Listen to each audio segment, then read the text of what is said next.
ছেলের সঙ্গে সময় কাটাচ্ছেন রাজ। আবারও সম্পর্কের গুঞ্জন রাজ ও পরিমণির। চিত্রনায়িকা পরিমণি ভালোবেসে শরীফুল রাজকে বিয়ে করেন। তুমুল ভালোবাসা শুরুতে প্রকাশ পেলেও সেই বিয়ে রূপ নেয় বিচ্ছেদে। এই তারকা জুটির একমাত্র ছেলে শাহিম মাহমুদ পুণ্যকে নিয়ে ব্যস্ত থাকেন পরিমণি।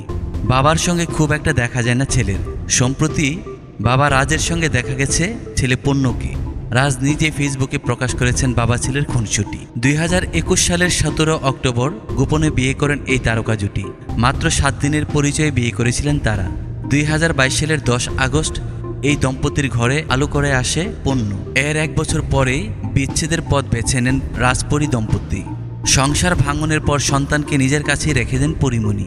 ছেলের সকল দেখভালের দায়িত্ব নিজ হাতে তুলে নেন।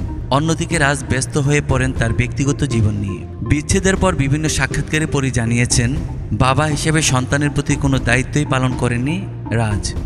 সবটাই তার নিজের সামলাতে হয়েছে। বিশেষ কোনো দিনেও পণ্যের পাশে দেখা মেলেনি বাবা রাজের। যেসব ঘটনা নিয়ে আক্ষেপও শোনা গেছে পরীর কণ্ঠে। একই সঙ্গে ক্ষোভও ছিল প্রাক্তন স্বামীর প্রতি। তবে সম্প্রতি এক ভিডিওতে বাবা শরীফুল রাজের সঙ্গে দেখা মিলল পণ্যের। গাড়ির স্টিয়ারিংয়ে বসে খুনসুটিতে মেতে উঠতে দেখা যায় বাবা সন্তানকে। সেই মুহূর্তের ভিডিও ফেসবুকে প্রকাশ করেছেন শরীফুল রাজ। লিখেছেন, আমার ছেলের প্রতি আমি কিভাবে ভালোবাসা প্রকাশ করতে পারি। পৃথিবীর কাছে আপনি একজন মানুষ হতে পারেন, কিন্তু একজনের কাছে আপনি হয়তো পৃথিবী। তোমাকে ভালোবাসি আমার চ্যাম্প। সেই ক্যাপশনে নতুন বছরের শুভেচ্ছাও জানান শরীফুল রাজ। এদিকে রাজের সঙ্গে পণ্যকে দেখে নেটিজেনরা পরিমণিকে খুঁজে ফিরছেন। অনেকেই বলছেন, তাহলে কি আবারও সম্পর্ক স্বাভাবিক হতে চলছে পরিরাজের? এমন প্রশ্নের কারণও অবশ্য রয়েছে।